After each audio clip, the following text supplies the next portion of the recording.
ফেরদৌসের সঙ্গে প্রেমের সম্পর্ক ছিল টলিউড অভিনেত্রী শ্রীলেখা মিত্রের। সম্প্রতি এমন গুঞ্জনই উঠে এসেছে, সংবাদ মাধ্যমেও উঠে এসেছে এই বিষয়টি। এবার এ নিয়ে মুখ খুললেন এই অভিনেত্রী।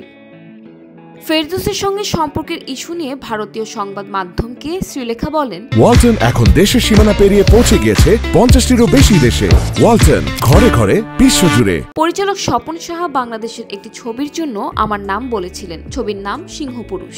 ওই ছবিতে দ্বিতীয় নায়কের চরিত্রে অভিনয় করেছিল ফেরদৌস। ছবি সূত্রে বাংলাদেশে যাওয়া ওর সঙ্গে পরিচয়। বাংলাদেশ থেকে কলকাতা যেতেই তার সঙ্গে যোগাযোগ করেন একাধিক পরিচালক। এর মধ্যে অন্যতম বাসু চট্টোপাধ্যায়। তিনি হঠাৎ বৃষ্টি নামের একটি ছবি করবেন। নায়িকা শ্রীলেখা নায়ক খুঁজছেন। অভিনেত্রীর কথায় ফেরদৌসের কথা বাসুদাকে বলি, আমার সূত্রেই ও টলিউডে পা রাখে। তার মানেই কি প্রেম? কারো নাম পরিচালককে বলার মধ্যে আর যাই থাক, প্রেম থাকে না। শুধুই অভিনেতা নয়, আমি কিন্তু অনেক অভিনেত্রীর নামও পরিচালকদের বলি।